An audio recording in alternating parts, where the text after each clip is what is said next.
rumeksa ingsun lakune stangaya wara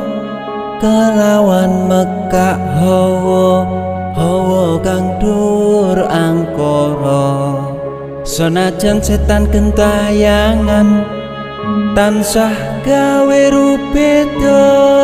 hingga pupusing jaman hametek ingsun nyirep geni wisamorka maperhardaning panca saben ules sing netra linambaran sih kawelasan ingkang paring kamulyan Sang Hyang Jati